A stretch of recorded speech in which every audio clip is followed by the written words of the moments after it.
Hello and welcome to another episode of the Grieving with God podcast. I'm your host, Dawn Byington. I have been thinking about this episode for a very long time now, and I'm very excited to actually have a panel discussion about this instead of a one-on-one interview.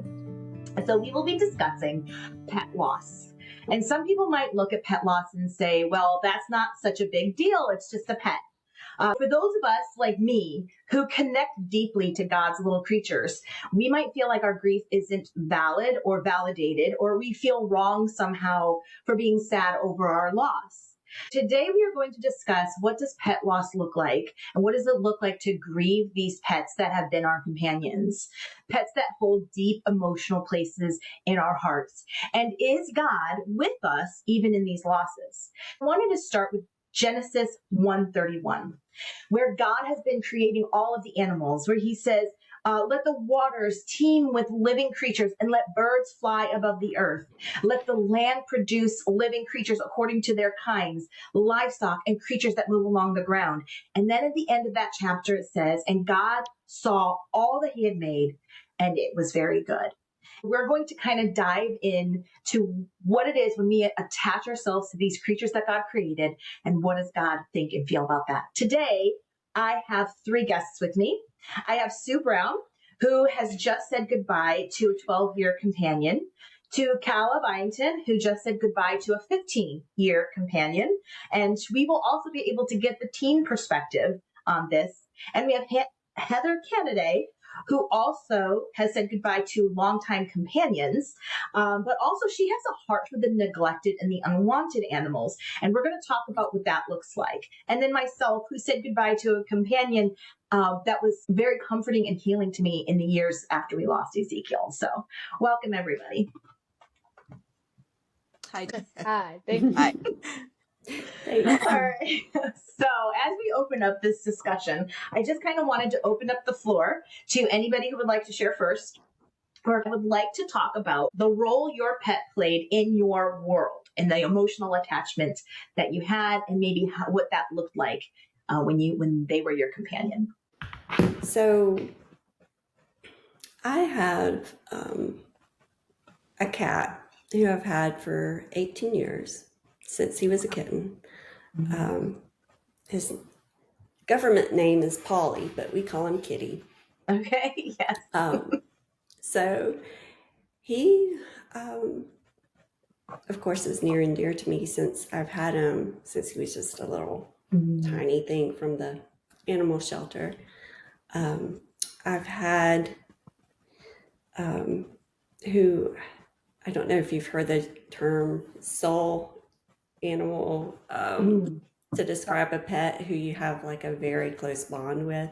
And Dawn and Calla have known and loved my little dog Whiskers, who passed a couple of years ago and who I still get teary about because we did have a very special bond. And I had a couple of Chihuahuas who I had adopted. I adopted one who was ancient. She came to me near the end of her life, and I just wanted to give her a soft place to land and a home where she was loved. And then another Chihuahua who came to me very traumatized, very broken, and got her to the place where she was always a little fearful, but to where she would allow people to hold her, and she was able to love people. Wow, that's incredible. So that's my story. I've always had pets. But you are particularly drawn to these pets. Like, for instance, Whiskers was born without front legs. And I know you've had other animals who had like heart problems and other things that you're coming into this pet relationship knowing that their life expectancy is shorter than the average animal. What draws you to that kind of a bond?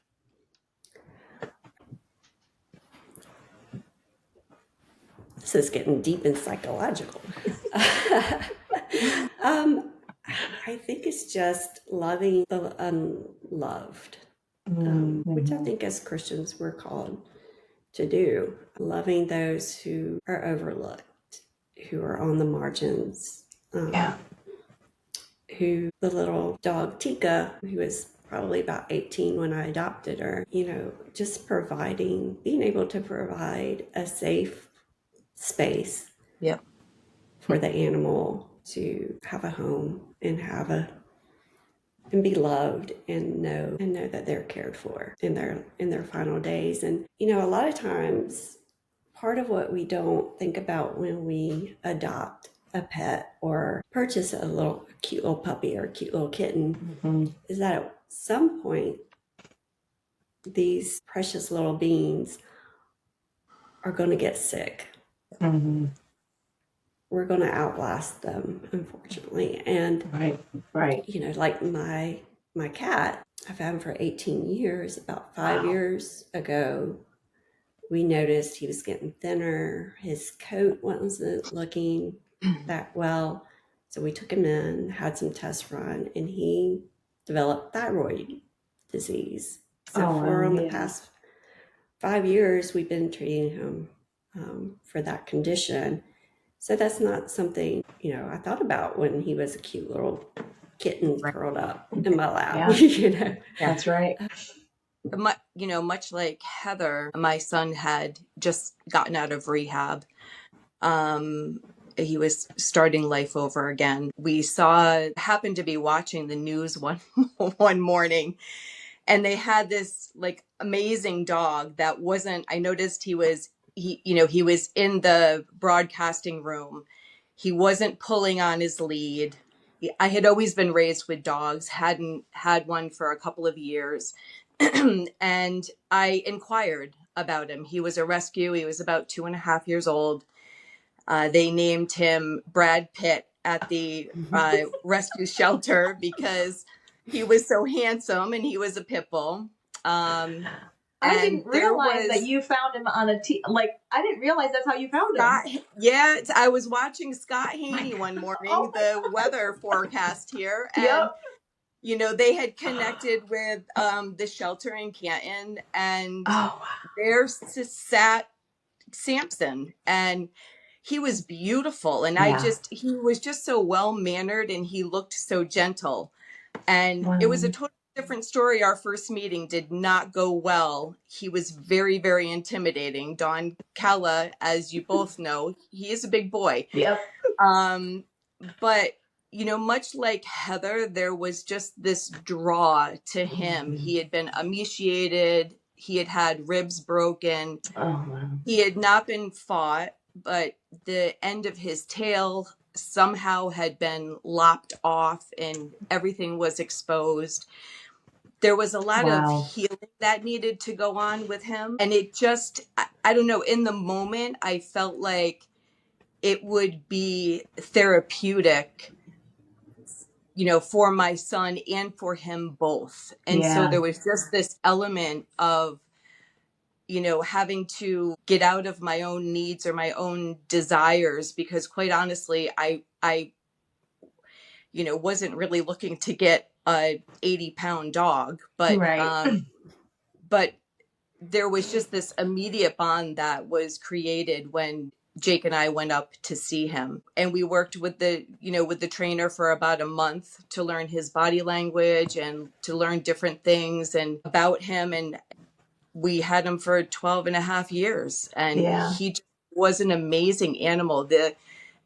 Just how he healed himself and how he gave back even to us. I mean, at the first meeting that we had with him, I was thinking more just for my son, but the years that passed were some very difficult years for me. And Sam was he was a constant, and their love never wavers, their attention. I would come home to a waggling tail every single day. Didn't matter what kind of a day, we have. Our pets are just a solid for us. And it's a pretty amazing bond. I think part of My special bond with Whiskers was that I adopted her while I was going through a separation with my ex-husband. Mm-hmm. So it was a very hard time for me, and just to have that unconditional love there, and something that needed me, pull me out of myself, because it was a really hard season, and without my dog, I don't know if some days I would have gotten out of bed. And I'll jump on that too. So I'll talk about Charles. We got Charles not right after, but about a year after we lost Ezekiel. And it wasn't planned. I didn't plan to ever have a dog. We had found a dog on the side of the road that my daughter ended up like babysitting for a while. We had to give it back to the owners. And at that point I was like, oh my gosh, I really want a dog. I want something. So we rescued a dog and we were told he was 8 years old. And then he wasn't feeling well one day, and he was very lethargic, and I was taking him with me everywhere, because it was that I needed to get out of myself. I needed that comfort. I needed something near me that needed me. And he wasn't feeling well. So I brought him in, and they're looking at him, and just by his teeth, the vet looks at me and says, he's not 8. He's closer to 12. And I was like, oh man. We ended up having to cook his food. We couldn't give him normal dog food. So we had to have like all this. So that created a different bond too, but definitely the animal that needed you, that is definitely a different bond. I wanted to ask Calla, because she hasn't spoken yet. She got her cat when she was about 2.5, 3, and her cat was a kitten. So talk a little bit about what it was like for you to create a bond with an animal that wasn't a rescue, wasn't old. Talk a little bit about your bond with Annika. I definitely connected with Annika so fast. I don't know if she connected with me as fast, but we always called her the demon cat. So she was always mine, and like I would always like go to her for anything or for comfort, and like creating a bond from a very like small age was something that is very, very strong. It's like the first bond that you make when you're alive for Annika. And it was the first bond that I made with an animal of my life. And as she grew up, she started to become mean. But our bond was so strong that I didn't care, and like I saw through all of that. And no matter what, like I still loved her, even if she was mean or hurting people, because like I feel if we got her when she was at that stage, people would like want to give her back, because they wouldn't want to deal with a angry animal. You see that a lot, actually. I see that a lot where animals are given back, and my heart wrenches for that, because they all, that I believe is just an expression that there's something going on with them. And when you take the responsibility of bringing an animal into your home, it's something, it's a commitment that I believe is a life commitment. So good for you, Cal. Thank you. And I have pictures. Maybe she got mean, Calla, because you forced her to let you paint her nails. Yes, I forced her to paint her nails. I forced her into a baby carriage. I forced to hold her. There was a lot of stuff that, like, when I was a kid, I was not super aware of, and I would just, like, pull her around to do stuff. She loved that baby carriage. She really did. But there was one day I walked into the dining room, and you had her under the laundry basket. And I think you were sitting on the laundry basket. And I said, Calla, what are you doing? And you said, well, she's being bad. And this is like her timeout. Her timeout. I do remember this, because she would scratch me a lot. So instead of just, like, being scared of her, I would put her in timeout. Yeah. Which maybe not the best idea. So Calla, my question is so you were 2, I think, when you guys were living here in Simsbury, when you were in Simsbury, right up the road from us. Is that where the cat came from? Because I don't remember that kitty. I mean, I remember a lot of farm animals, but she wasn't from the farm. She was from a breeder that I don't know how you found that breeder. She was somebody's friend of a friend of a friend had kittens, and we got Annika because about 2 months earlier, your cat that was from the farm, we had adopted two of the barn cats, one for Rowan and one for Calla, and then one of them, Calla's cat, disappeared for like 6 months, and then we got him back, and within a month of him getting back, he got hit by a car. So we were like, Calla was missing her cat, and I was like, okay, let's go get another one. And we got Annika. I remember being so mad that Rowan had a cat and I didn't. Yep. Yeah. And we'll talk about that too, because both of your cats had to be put down within a couple of months of each other. And so we're going to talk about what that looks like. But Psalms 36:6 says that God cares for people and animals. Your love, Lord, reaches to the heavens, your faithfulness to the skies. Your righteousness is like the highest mountains, and your justice like the great deep. You, Lord, preserve both people and animals.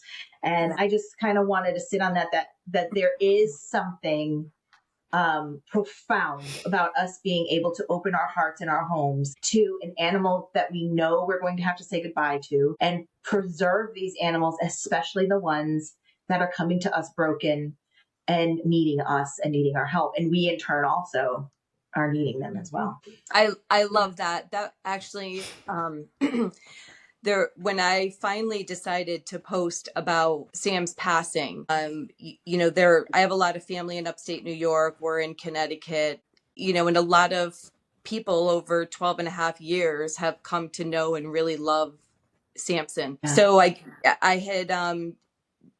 had written a small type eulogy, about him. And one of my very good friends from Simsbury posted that exact scripture to me as a form of comfort. And it just blessed my heart, really, because God does not forsake the animals. He's created all things, and he calls all things good. And so, there's a role that an animal plays in our lives. And I truly believe, and I know that it is the Lord's doing. That is a gift, really, that he's given us through these animals. And it's a beautiful scripture. So I want to move on to the next big question, open to anybody who wants to go first. We all talked about, that there was a time when we started to notice that something wasn't right. So when did you first start to notice that? What was happening in your own life? What was happening in the animal's life? And then what emotions kind of stirred up first? Was it denial? Was it fear? Was it an emergency situation? So if anyone wants to share about that. Yeah, I'll share quickly. So we had noticed that Samson's legs were not moving the way they're supposed to. The back two legs were kind of dragging. They, the front and the back paws are supposed to be together. I noticed he started shedding a bit more. We knew he was older, and we had brought him into the vet, and there was a thought about arthritis. Yeah. So they had given him a bit of medication, but then we had an emergency situation where there was one night when he woke up and he could not lift himself up. Oh, wow. I got outside. He was whimpering. I laid with him that entire night, and in the morning woke up and was frantically calling, trying to find someone to come put him down. Wow. The way Jake and I had always agreed with Samson was that we never wanted him to suffer. Right. So when that night came and I don't even have words to explain. He just wasn't able to move, and he was crying. Like I have never heard him before. So thankfully, I'm not sure what it was, if it was just a flare up, but the vet was unable to get anyone to come to the house that day. So we loaded him in the car and we had gotten him to the vet, and the vet started him on a new medication that I swear it was like a miracle drug. All of a sudden, the dog is up and he's running out and running after his ball and barking at it. But that was short-lived. It was, there was still a deterioration from there, and we just watched it closely. And the first night that he kind of whimpered and was unable to get comfortable despite the second medication, that's when I called and I made the arrangement. I just never wanted there to be an emergency again. I never wanted him to slip on the ice and break a hip. They thought that possibly there was a tumor on his spine that was, causing the back legs not to be able to move. But I did not want to put him under anesthesia just for the x-ray. Elderly animals sometimes don't come out of that, and I didn't want him to go down that way. So we chose not to treat and to just keep him comfortable. And he was 2.5 when we got him. We had him 12.5 years. That's a 14 plus year life on a 89-pound pit bull. Right. So we chose to just keep him comfortable. And then we made the arrangements for the vet to come to our home. And we had something similar with Charles. So Charles, we knew when the vet told us he was 12 and he was small and he had a lot of health problems, there was suspicion that because he had been dropped off at the SPCA and they had no information on him. And they were suspecting, based on the way he looked and behaved, that he was a breeding dog because he was a purebred mini poodle, or they think he was. And so they thought that he spent his life in a cage and he had all these medical problems.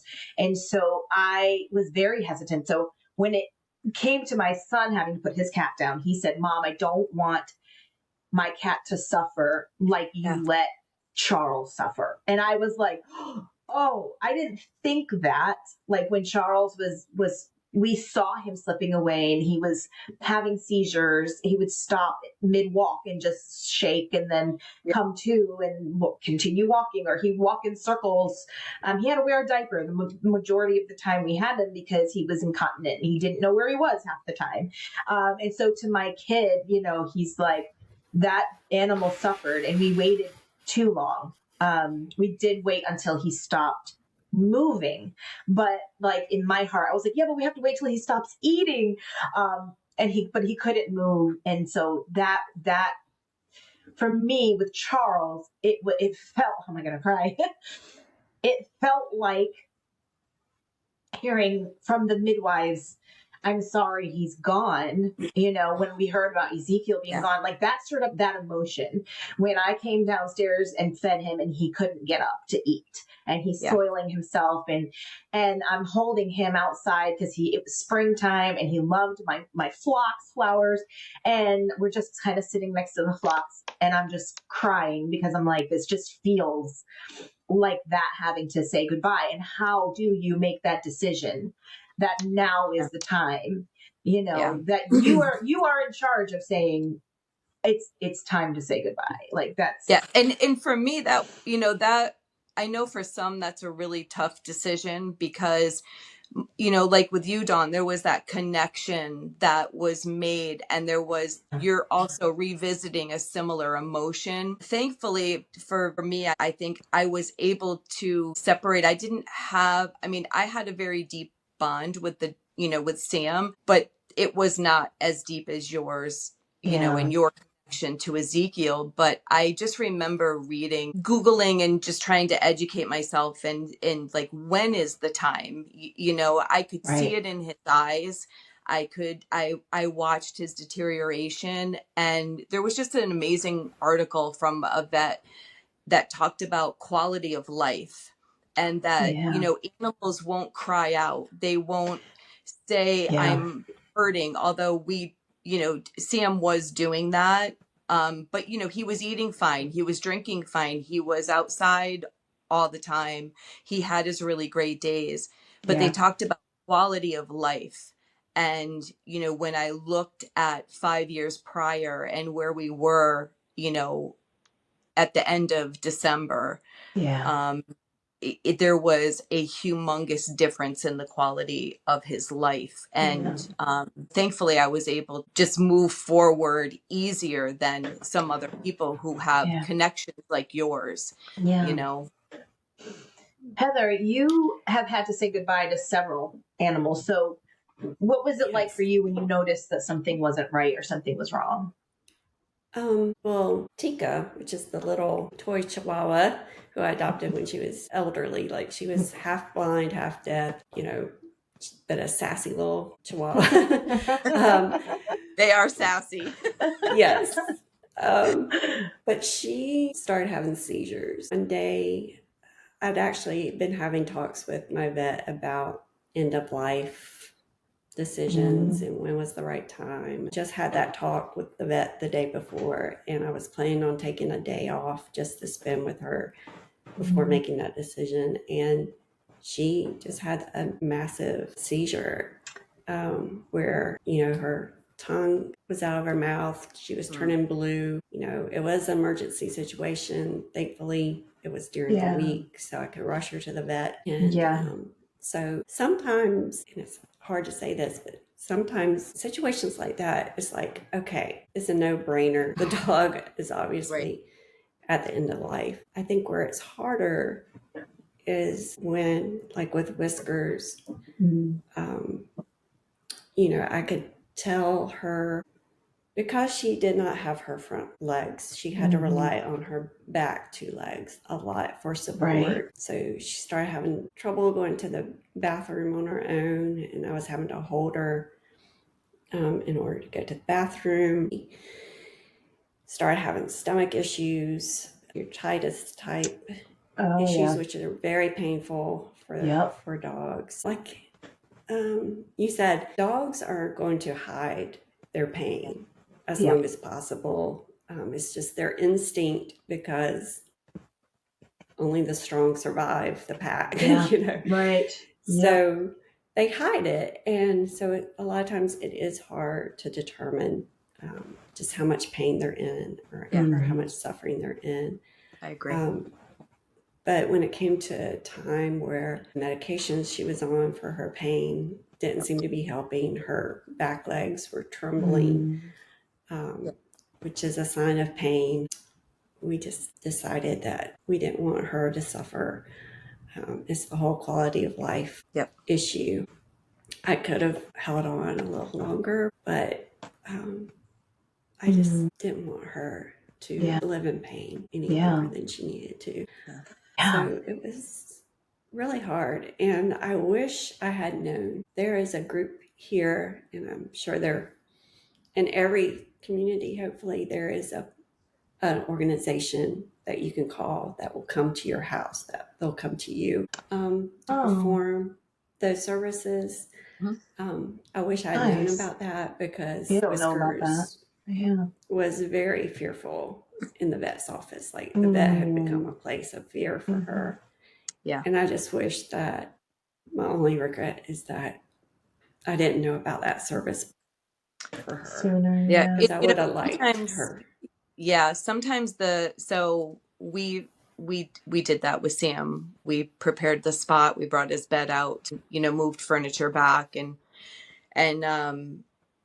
I knew about that. And many times I think that's important for people to know, that there are services you don't have to do it through your vet's office. There are mobile vets that will come and will, perform those services at your home. And it's also something that many times the vet's offices will provide. Thankfully, after that first emergency with Sam, and when we brought him into the vet then said to me, we do offer those services here. We have a vet who works extra hours, and she will go to people's homes and, euthanasia at home for the animals. So I love, Heather, that you brought that up, because not everybody knows that those services are available. And, Sam loved to go to the vet's office. He loved to go to the doctor. It was funny, but that's not where I wanted to put him down. Yeah, we wanted him to be buried at home. And not only that, I wanted him to be in his own home environment with his own home smells, not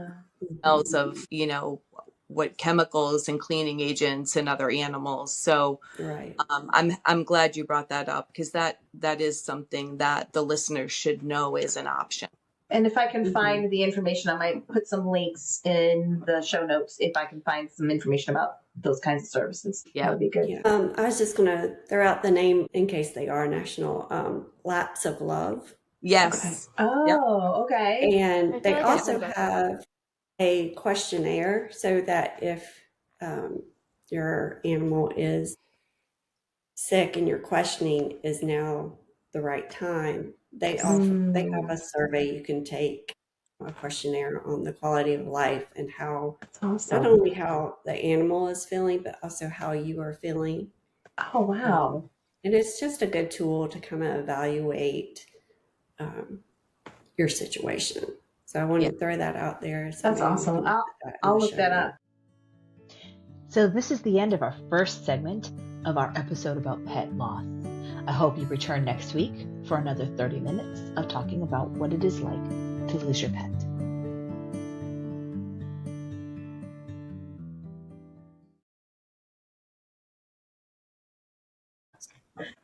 All right, so I'm going to stop the recording.